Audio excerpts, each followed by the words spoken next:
Hello, everyone. Really pleasure to have you with us in this, I'll say, unique webinar through Kuwait Chapter, ICF Kuwait Chapter. And I'll say good morning, good evening, good night, wherever you are. Uh, just some administrative information. This webinar will be 1 hour. And please, if you can, put your mics on mute so you can hear the great knowledge from the great coach. And you will receive the certificate by email. And within 1 day, you will see it, inshallah, in the YouTube. And it's really, really, really a pleasure to have Coach Caroline in this webinar. And she is a very experienced ICF MCC coach and EMCC credentialed supervisor. Caroline Beckett founded Jigsaw Coach in 2017, offering coaching, mentor coaching, supervision, and training service across many participants, continent, culture, context. So it is really a pleasure to have you, Caroline, with us to spread the knowledge of your great experience. You are my mentor, my coach, my supervisor. I have all the honor that I learned from you, and I encourage everyone to learn from you. The floor is yours. Maliha is very kind. So it's my pleasure to be here, working with ICF Kuwait Chapter, but also I can see some names here that I already recognise in the audience from various corners of the world. So welcome to everybody. And Maliha and I spoke about what would be a good topic for International Coaching Week. And for me, International Coaching Week is really about learning and growth, which is why I've chosen Competency 8 as our focus for today. So whether we're working towards our first credential, whether we're experienced PCC and MCC coaches, or whether we're just getting started with our ACC, Competency 8 is absolutely crucial for our client development, as well as for passing those performance evaluations. So for me, Competency 8 has two parts. The first thing that we need to do for Competency 8 is establish what has emerged or what has been learned or what has developed or what has come to light during the coaching conversation. And it might be that one coaching session, or it might be during the coaching relationship. So to really understand Competency 8, we first of all need to inquire around learning. Now, we need to be careful with that word because it won't resonate with all of our clients. So in whichever language we're coaching, we need to consider how we can make our language as coaches client friendly. So it might not be the word learning that you use. You might inquire around what insights have you had during our session today? Or what have you discovered? And we know from the PCC markers that we need to focus on both the what and the who. And so for Competency 8, the first thing we need to do is really hone in on the learning. And just because Competency 8 is our last competency in the ICF called competencies and bars and markers, that doesn't mean to say we just do it at the end of a coaching conversation. Really strong mastery in coaching brings in that learning, discovery, insight throughout the session. What are you learning about the situation here? What might you be learning about the goal that you set and how that might be shifting? What are you learning about yourself in this context? So they're the types of questions that we love to see when we're assessing recordings, not just at the end of the session, but also within the session. So that's something else that's very important for Competency 8. And only when we've established what has been learned or discovered or what new insights there are, can we then go on to consider, well, what do we now do with these insights? or this learning or these new discoveries. And that's where we move our client towards action. In whatever way that action might be. The action might be to reflect. The action might be to go away and do something. The action might be to seek out some additional support. Whatever that action might be, it's born of the learning that we've done within the coaching session. So let's recap. Competency 8 does not need to be just at the end of our coaching session. Competency 8 focuses twofold. Number one, on learning, or whichever vocabulary we choose to use. And number two, focuses on action. Now, the PCC markers are really helpful when we consider the action piece because they lay things out with such clarity. Who or what might support you in your action? What possible barriers might you come up against? In what ways might you need to build in some accountability around the action that you've chosen to take? So if we look at the PCC markers, we have real clarity around the types of things that we might inquire around in relation to action. Okay, so I'll open up the floor. Do we have any questions so far on anything that's been shared?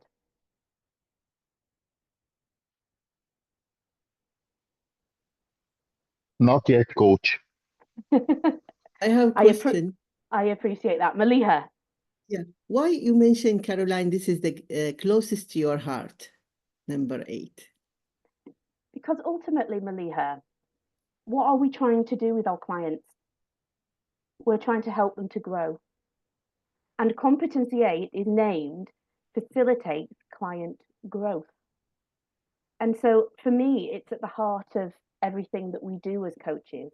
And when I listen to coaches starting out on their coaching journey, and when I'm mentoring around ACC style coaching, and when I assess on the level 1 program, I often feel that Competency 8 is rushed. It's at the end. So the important bits we've done, let's just talk about, okay, what are you going to do? Great. And then the call ends. When I look at mastery, when I look at MCC style coaching, the focus is more deeply on the growth, Maliha. So that's why we see it within the session, rather than just at the end of the session. So it's close to my heart because it really focuses on that word growth. Yeah, thank you. Okay, in the chat, I have just popped a document. So it's just loading up. There we go. So it's a PDF document. There are a number of these available on my website. But for this document, I've just focused on Competency 8 itself. So let's take a look at, first of all, the ACC BARS related to Competency 8. So I hope you can all see my screen okay. And we'll zoom down to Competency 8 for the ACC BARS. So in this document, what I've done is I've tried to break down all of the information that ICF provides in the core competencies and the BARS for ACC and MCC and the markers for PCC and the minimum skills requirements for ACC and MCC. So everything for Competency 8 is now in this handy document. If you want something like this for the other competencies, you can touch base with my website and they're free to download there. So the ACC BARS asks, let's say, just 3 things, but 3 extremely important things of coaches at ACC level. And the first one, 8.1, demonstrates that the coach asks questions to support the client in translating awareness into action. So what exactly is awareness? Well, awareness is learning. So how do we translate learning into action unless we've established what the learning is? So there's another word that we can use. What new awareness is there here around this topic? What new awareness is there here around yourself here in this environment? What new awareness have you established here by having this conversation today? Yeah. And only when we establish that can we move into action. And honestly, in ACC recordings, I don't see that so often. Action, absolutely. Awareness, less often. So if you're an ACC coach looking for renewal, or a coach looking to go for their ACC, please keep this in mind, because if we train ourselves to do this at ACC level, it becomes part of who we are as coaches. And you'll see as we work through the PCC markers and MCC bars, that is there in all three areas. So first we figure out what the awareness is with our client and we facilitate that conversation, and then we design action. So that's 8.2, create or confirm specific action plans. And then for competency 8, we have, something which lots of people find tricky.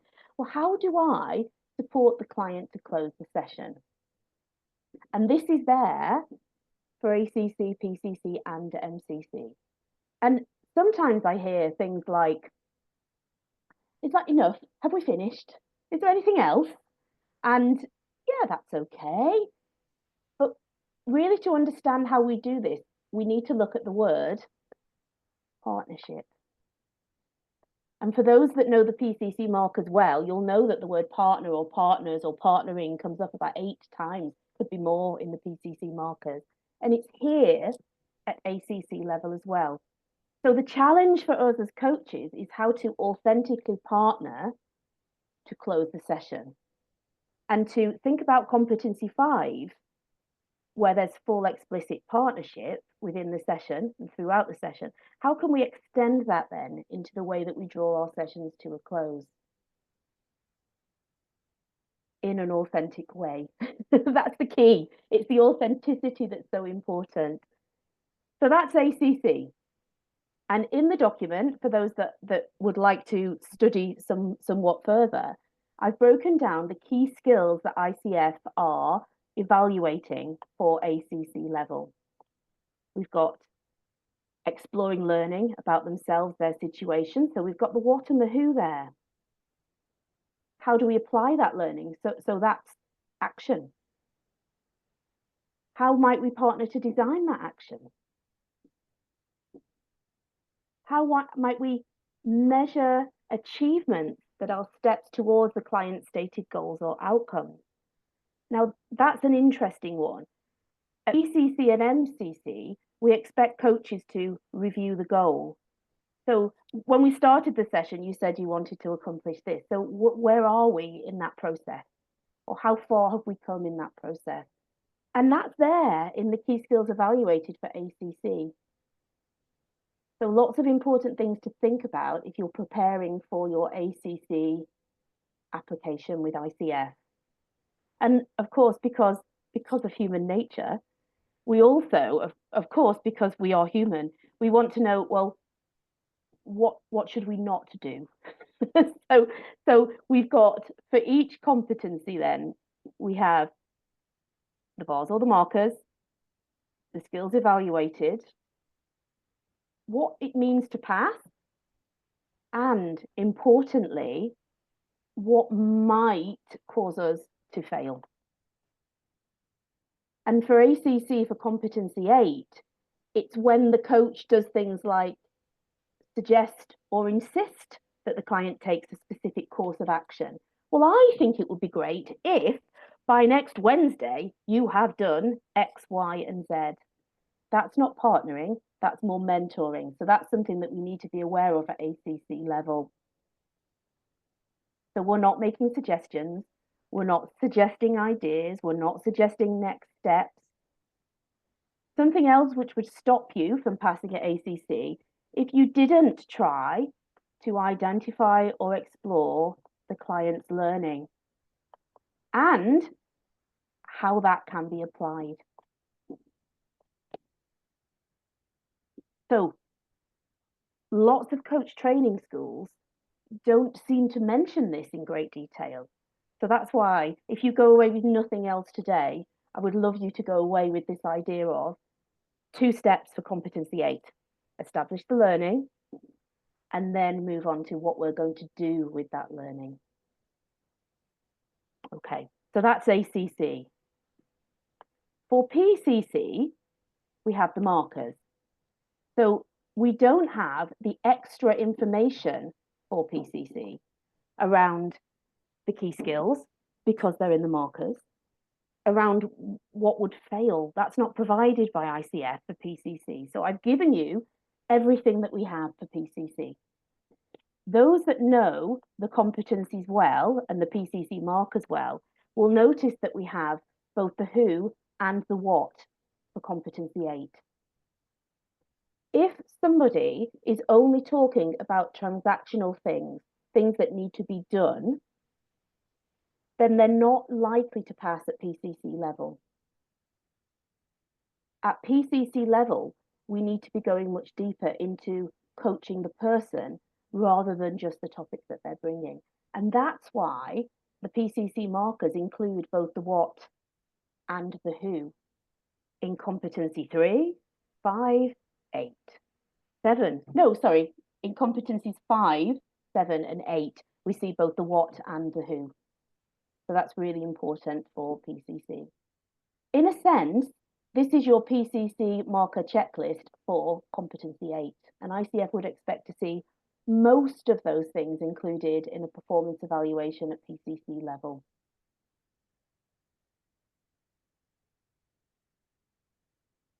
Might I draw your attention to this? We have the word learning, and we have the word learning, and we have the word learning. And that's how important it is to establish what has been learnt for competency 8. Okay, so now we move on to the scary MCC stuff. So it's interesting, the contrast. We have 9 markers at PCC, but we only have 3 bars at MCC. So that in itself is quite interesting. And here's what I usually say when I'm mentoring people for MCC level.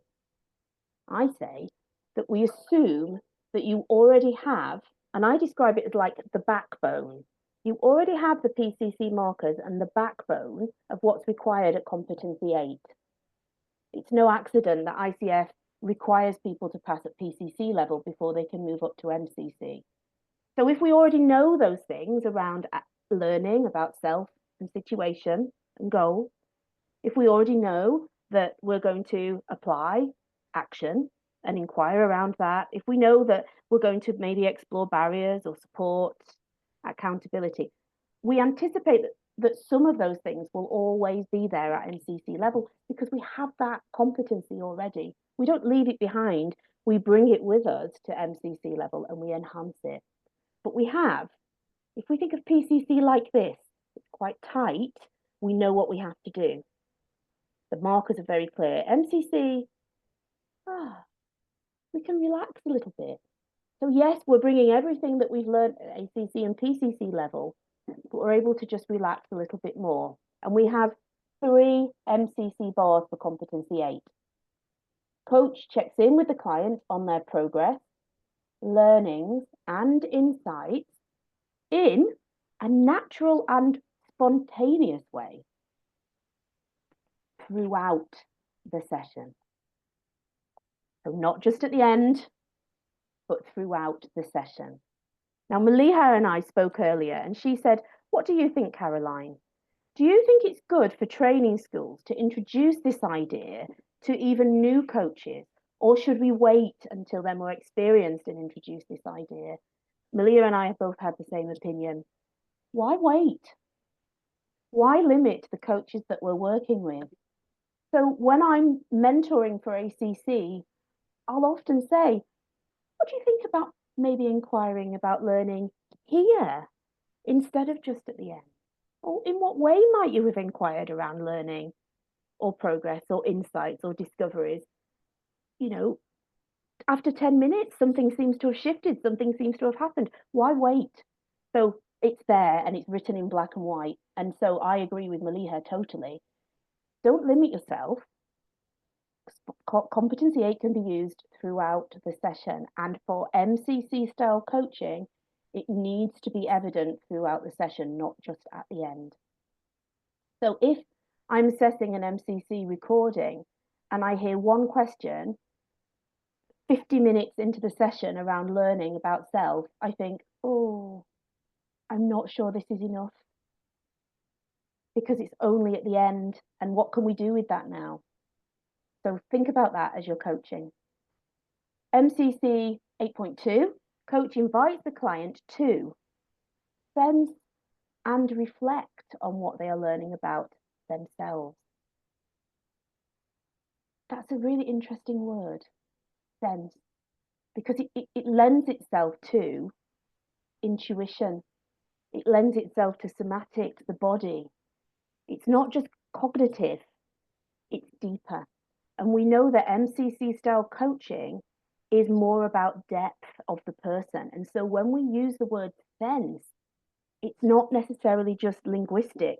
It could be many senses that are coming in when we inquire around that. And our job as MCC coaches is to think about how we ask those questions. Like, how do I ask about what they are sensing? What language can we as MCC coaches use to enable our clients to explore that in a way which is client-centered and not coach jargon?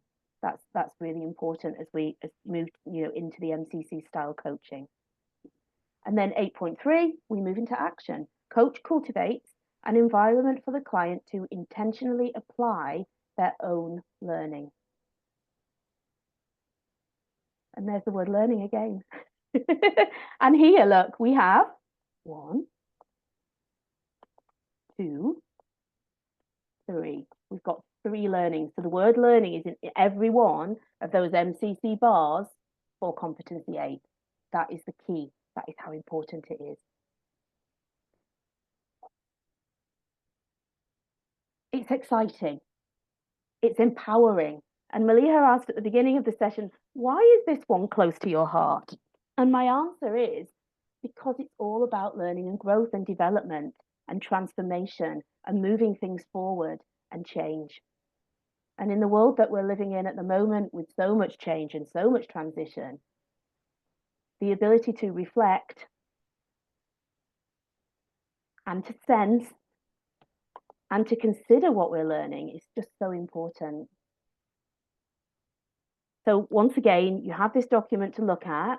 We've got the key skills evaluated for MCC style coaching. And then if we go a little bit further down, there we go, being a bit slow, we have what's required to pass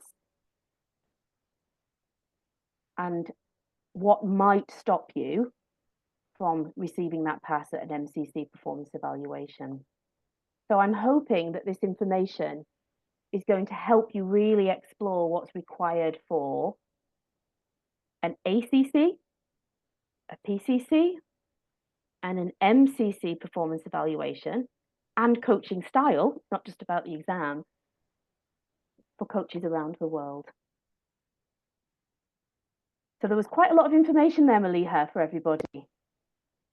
I think it would be great if we might open up the floor and see what questions we have from people around the world, if that's okay. Yeah, please. Thank you so much. Great knowledge. Anyone have question, please open the mic and ask Caroline. Or if you're a bit shy, pop it in the chat, because not everybody likes to speak out. That's fine. Why should ICF not share the pass and fail criteria? Only Caroline share. That's the great knowledge. That's the well. I don't know. I don't work for ICF, but all I can do is provide you with the information that ICF have shared. If you were to complete the PCC marker training, then there is a 40-hour program that you can complete to see exactly what is required, but it's very dense. And the PCC markers are very clear and specific, and there are 9 of them. So if you work towards those, you should be fine. There is a question from Monterey. How do we ensure that learning from insights lead to sustainable behavior change? It's such a great question. And unfortunately, as coaches, we can only do some of the work. We facilitate the space for the client to design their actions and to reflect and to learn. And we support them along their journey of change. And it's not our role to ensure that they go away and do it. The onus, the focus is on the client making those decisions for themselves. And if a client comes and says, I didn't do anything that I promised, there's no, I would hate to make the client feel guilty. Who am I to judge? But what I might do is inquire, okay, so there are a few things going through my mind. One is, might we need to discuss the roadblocks, the things that got in the way, possibly? Might we need to reevaluate the actions that we design to make them more attainable and maybe break them down a little bit? Might we need to just revisit the goal? Might we need to talk about your determination or your willingness or the importance of this? Is it really important? And if it's not, what really is? So there's no guilt. No, clients won't come back if we make them feel guilty. We're there to support them. So if the change isn't happening, part of our role, certainly in MCC style coaching, is to offer that challenge that maybe clients aren't getting elsewhere, but to do it in a way which cultivates trust and safety. And to do that, we have to have a really good relationship with our client to be able to say those things that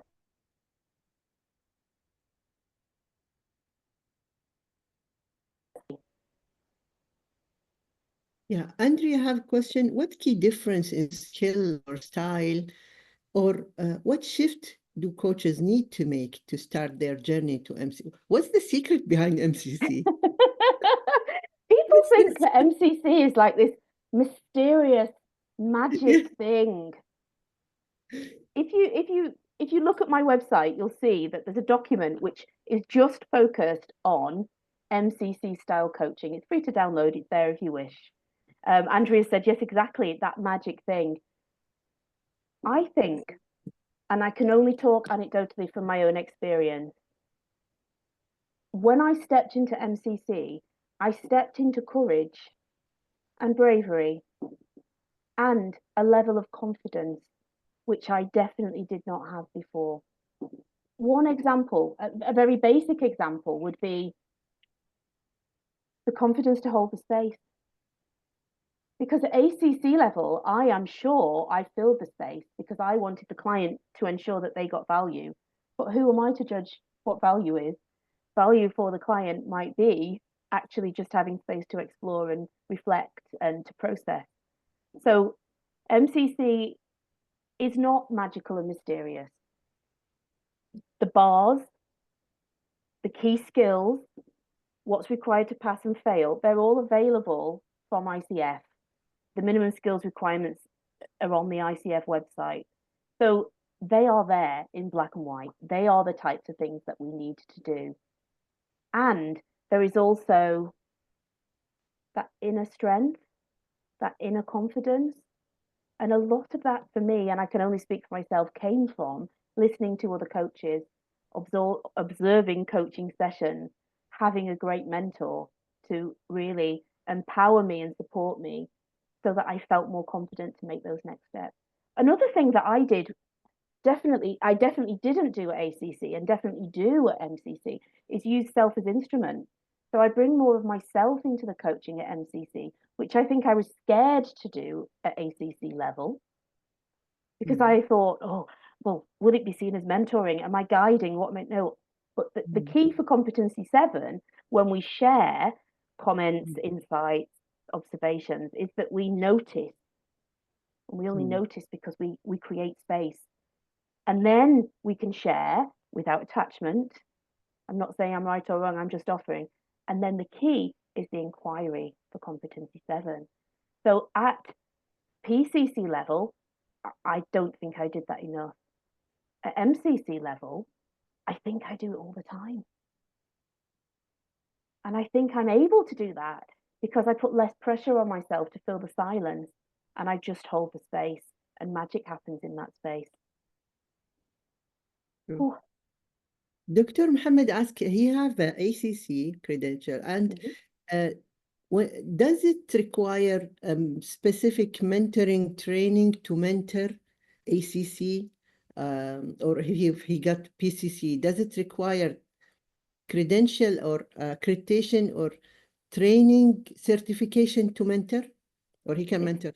So it's a very good question. So the technicalities are this. If you are an ACC coach, in order to mentor other ACC coaches, you need to have completed a full renewal cycle. So you need to have been an ACC coach for at least 3 years. And at that point, you can then mentor other ACC coaches. PCC is slightly different. I don't know why. I don't work for ICF, but this is the rule. As soon as you have passed your PCC, you are then able to mentor for ACC and PCC. Without training. And that's the key, Maliha. It's and I kind of describe it as the Wild West, because who knows how good that mentor coach is. Now, I work on the Coach Me program as one of the founding faculty, and we offer a 40-hour CCE program which trains people to be mentor coaches. And we get guest speakers coming in. We have coaches coming in to be mentored live so that we can debrief around the mentoring. We listen to multiple recordings so that we can work out how to provide written and verbal feedback. So that's one of the things that we do. ICF are now, as we speak, looking at, and Dr. Claire from the Coach Me faculty, Dr. Claire is on the panel. They are looking at credentialing for mentor coaches, and they're looking at credentialing for supervisors.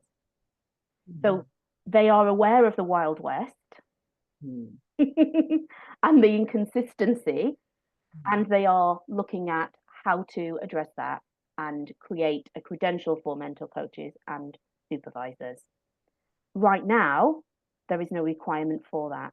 If I was choosing a mentor coach, I would choose a mentor coach that had had some sort of training in how to be a mentor coach, because to coach and to mentor are two different skills. I would choose a mentor coach who has completed ICF mentor coach training, the ACC BARS training, the PCC marker training, or the MCC BARS training, depending on the level that you're looking at and what requirement you have for your credential journey.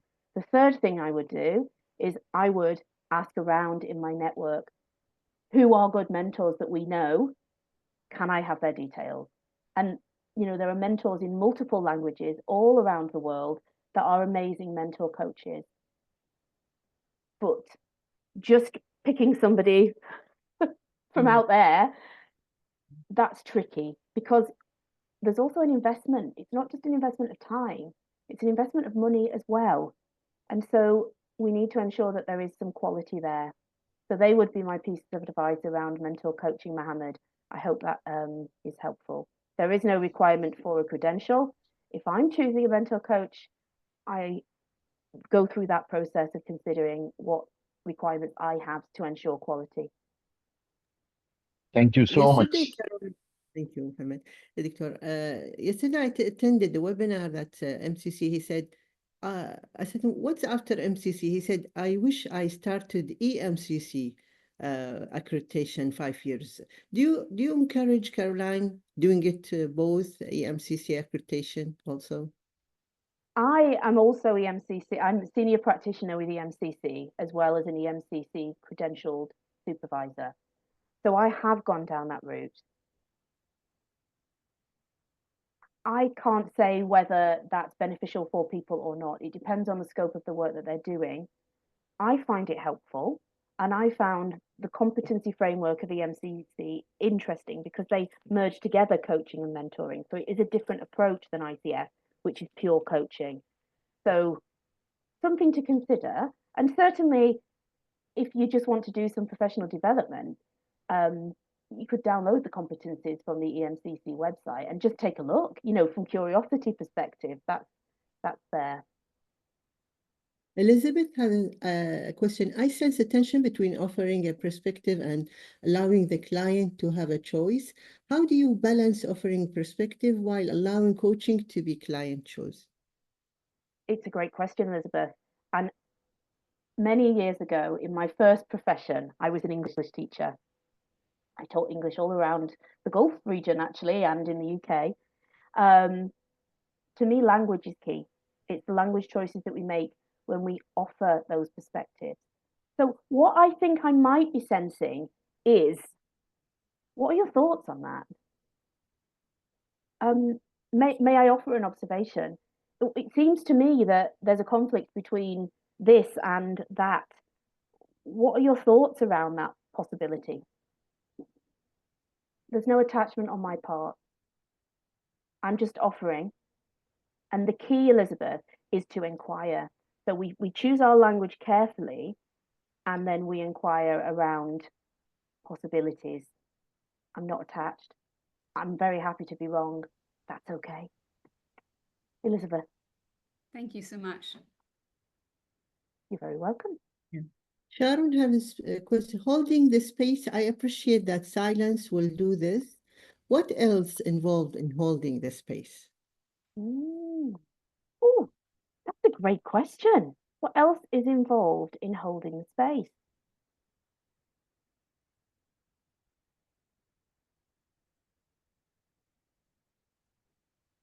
I'm holding the space right now. Holding the space is about reading the room. So yes, it might be in that silence that things happen and things emerge, but it might also be that we're noticing what's happening for the client. And if the client has sat back and is looking up, there is clearly something happening. So we are holding the space for them to process, to reflect, to consider, to construct. So one of the things we do is silence. Another thing is reading. Think Competency 6, reading the room, reading the body language, reading the movements. I think another thing we do when we hold the space is that we kind of offer what we're seeing. That's Competency 6, isn't it? So we're holding the space for people to feel comfortable. That would be Competency 4, cultivating trust and safety. When we hold the space, we're creating an environment, an atmosphere, a relationship, a partnership where people feel seen, heard, felt, and comfortable. So there's some of the things, Sharon, that come to mind straight away. And I noticed, Maliha, we veered off Competency 8, haven't we? Thank you. Thank you. You're welcome, for Sharon. holding I this hope that space. helped. Urso has a question. Hi, Caroline. I would like to your input on this client feedback I recently had, as it relates to me offering observation and reflection on even my opinion, as this is what the client wants. What helped in structuring the thought? What I liked less is only asking question. I don't need a coach that avoids giving their opinion and only follow up by glancing it back at me. I value other people's opinion and can still hold my own opinion next to that. That's really interesting. And it's really interesting because I did a mentor coaching session and the coach brought this question to me. Like, what do I do? Yesterday, it was in a group mentor coaching session. What do I do when the client keeps asking me my opinions? And then when I don't want to give it, says, why do you keep asking me questions? It literally happened yesterday. So this is great. The advice that I gave that particular coach was multi-leveled. So firstly, are you clear in what you're offering? So in terms of the alliance and in terms of the explanation of what coaching is and is not, is there clarity? Verbally, when you build that alliance, contractually, in the contract that you ask them to sign, and also out there, LinkedIn, social media, etc. Are you clear about what it is that's on offer? Secondly, if we think of Competency 7, we are allowed to offer thoughts, comments, insight, ideas. And often ACC and PCC coaches are fearful of that because, and I know I was, hand on heart, vulnerability. I was fearful of that because I don't want to be accused of mentoring or consulting. I don't want to be opinionated. I don't know their context as well as they do. Who am I to say? And if that's what they're asking for, what do we need to do as coaches to ensure that we are following the pattern of notice, share, inquire? So, and I apologize if I don't pronounce your name correctly. Arusi, is that correct? I hope it is. Oh, good, good. Arusi, I would offer you a challenge if you're willing to accept. If that's what they're asking for, and if there is real clarity already around the alliance, or you might need to go back to that, then how can you, with language choices, phrase things so that they are possibilities rather than opinions? So what's coming up for me is X, Y, and Z, and I'm not attached to any of them. Where do you want us to go next? What are your thoughts on that? What other possibilities might there be? What might your team leader say? What might one of your stakeholders say? What might another coach say? So I tend, again, for me, it's language choices. I tend not to offer specific opinions. I tend to offer possibilities. Yes, Ersu, please, if you can unmute yourself. Thank you, Caroline. Really helpful. I think to share context because of other coaches here, I think there's definitely something around clarity on the coachee side. And the way I'll explain it is it's a client that I have from my work as an associate coach. So it's within organizations. So they would have had their briefing of what coaching is. But obviously I have no control over what they understood. Yeah. And they've sort of rushed and they've come into the coaching session. This was actually session 2, and where this feedback came back to say, essentially, I'm not trying to give the game away and give my opinion. So maybe I take your point on clarity on what they thought coaching was and what has happened on that side and how they've come here. So I agree that that's definitely, me needing to recontract, establish the agreements with them again, so that we understand what my role in the partnership is. I did do some of what you shared about notice, care, inquire. I did it more in terms of, okay, I don't want to give my explicit opinion because, to be fair, I don't understand your world and your context, what you do. But where there were similarities, I said, what I've witnessed or understood some clients have considered in the past is 1, 2, 3. Which of those resonates with you in terms of your comfort level? What might be applicable in this situation? So I did it in that kind of way. And I think maybe that was a bit better in that session, but I read the feedback and was surprised by it. I can hold my own opinions next to it, but in conversation, to be kind to the client, they did say, you know what, I had someone considering some interior design. They gave me some option of things, but I knew what I liked as well. Is that not what coaching could be like, actually? So it's now coaching the person in front of me because that's the style that they wanted, but it was new to me. But yeah, I just thought I'd ask the question because it's something that's happened recently, so I wanted to share. And that's a really valuable insight. So thank you very much. Is offering possibilities leading the client? Is offering possibilities leading the client? The first thing we need to do is inquire what they feel are the possibilities before we dive in. And then at the point where they say, what do you think? Then we might offer possibilities. But again, we need to ensure that we're not attached to any of those possibilities and we're not leading them in any particular direction. So we might put in a wild card possibility, something absolutely outlandishly ridiculous, so that they can discount that, but we have to be careful in the language that we use to ensure we're not leading.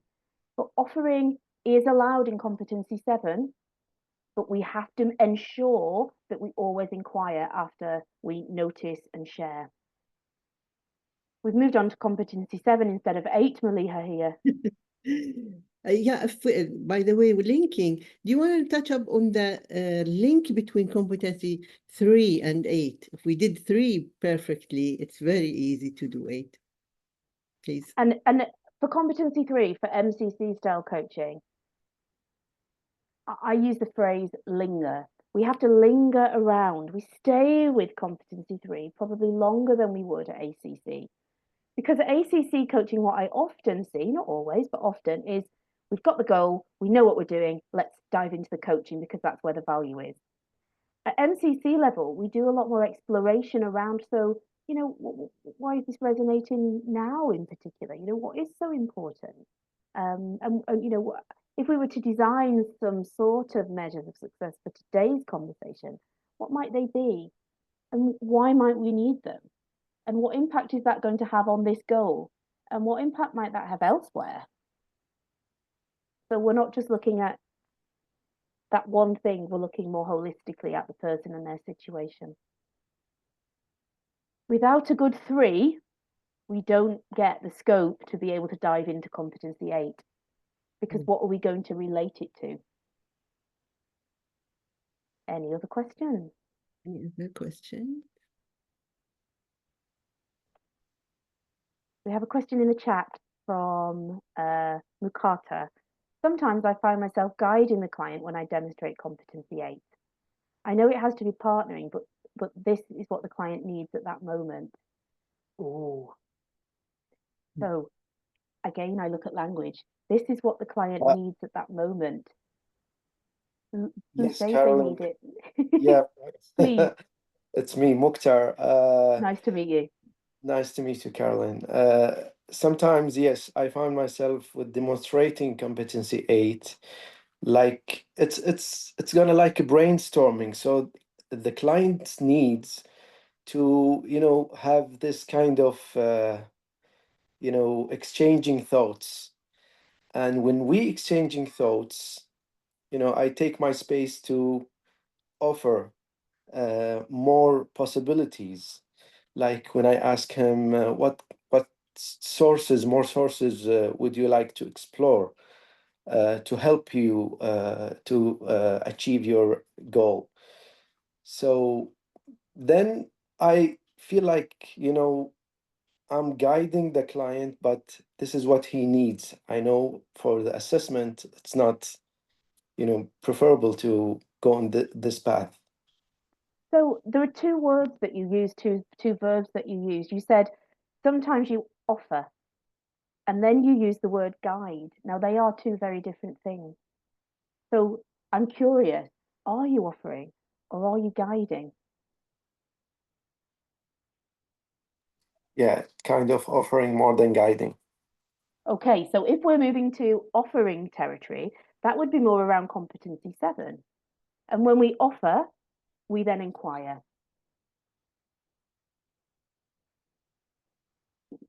If we are guiding, if we are giving, if we are sharing opinions, if we are telling, that isn't coach-like behavior.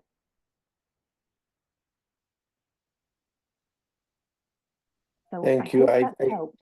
Yeah, I capture the attachment as well. So when the detached happened, it's what is you know, demonstrate offering, not guiding and leading. Yeah, thank you. And again, depending on the language that we're coaching in, we need to consider how we phrase that so that we ensure it is the offer and not the guiding. And I admire everybody who can speak a second language. And for coaches that submit in English when their first language is not English, it's easy to choose the wrong verb, of course. And so it's just an awareness. If you feel, oh, you know, that could be problematic, think about the language that you're using and consider how you can best phrase that so it's an offer rather than an opinion or rather than giving something that somebody should do. I have a question, Caroline. Maliha, please.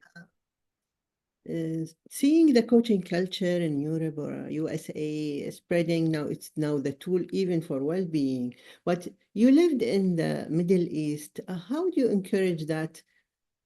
What can we do to increase the awareness about the coaching culture, even in the organizations or the education, health sector? So the steps for in the Middle East much slower than in Europe. What do you think we can do to? Well, I think in the last 10 years, the strides in the GCC towards coach-like behaviour has been huge. So all credit to all of the ICF chapters in the Gulf region, because you've been doing some extremely worthwhile work and increased visibility just tenfold. So that's the first step, I think, to get the message out there.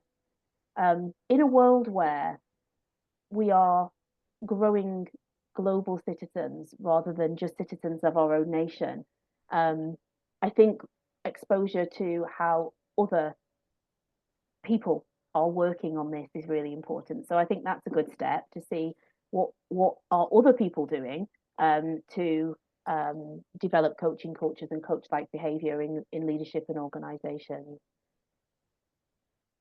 Thank you. Vika has a question, please. Hi, Hello.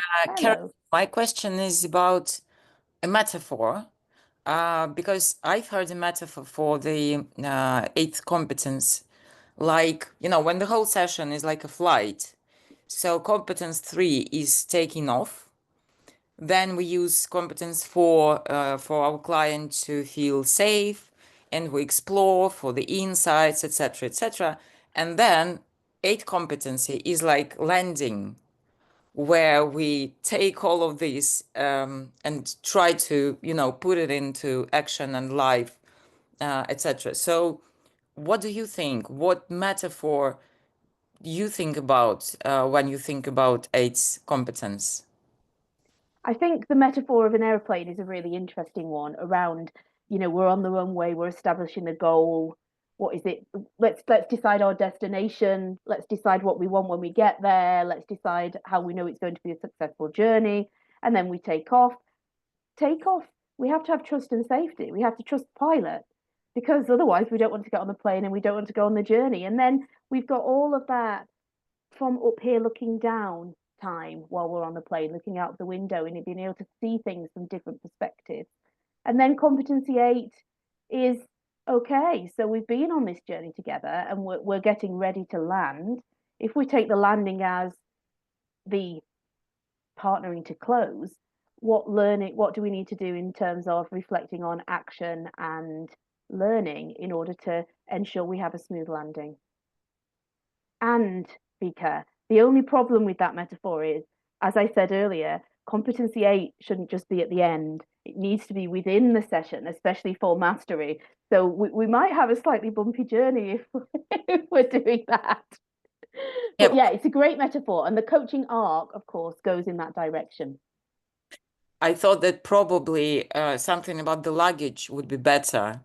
Checking out with your luggage at the end of the session, but checking with something you take, on the plane and put it on the yeah. shelf. Yeah, it's a great idea. Thank you for that metaphor. Caroline. Thank you. Suha. Suha, yeah. Suha, Yes. Shall we practice all competencies in a single session? Okay, I think that's it's a great question, and it might be our last one for today, Maliha. Yes, is the simple answer. We can't have a coaching session without establishing a clear goal and measures for success or equivalent. We need trust and safety to enable that relationship to work. We have to partner and be curious with the coaching mindset and inquiry for competency 5. We need to be actively listening, not just to the words, but to everything that's happening in the session.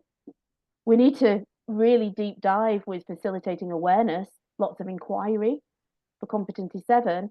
And without that reflection on learning, growth, and next steps, then we're not going to be able to conclude our session. So I'm afraid, Suha, the simple answer is yes. Now, we might not include absolutely, if we were looking at the PCC markers, we might not include absolutely everything, but the vast majority would be there, and there would be something from each competency evident in a performance evaluation, for example. Yeah. One request, Coach Caroline. Many are asking for your web page or website. If possible, can you share it on the chat box, please? Sure, no problem. It's also in the document. Let me just put my That you website. shared at the beginning of the session, yes.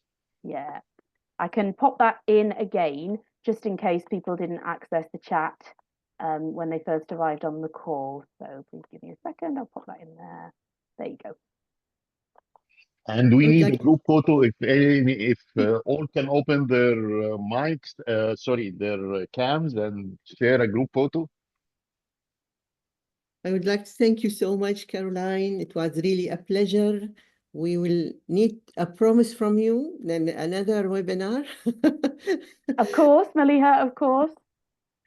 Inshallah. And let's take the picture now. Yes. 1, 2, 5. Still opening cams. 1, 2. Yes. Yes. More to come. Great. I'll also pop my LinkedIn in the chat should anybody wish to connect. And if you have any questions, of course, please just touch base with me. There are, as I said, some free resources for coaches on my website, if that might be helpful for anybody, for ACC, PCC and MCC. And the YouTube channel has some sample coaching demos and supervision demos and things like that, if that might be helpful to anybody as well. Thank you so much. Thank you so much, Caroline. And thank you, everybody. And wish you a great rest of the day. Thank you. Thank you very much. It's been lovely to see everybody. Take care. Bye-bye. Thank you. Bye.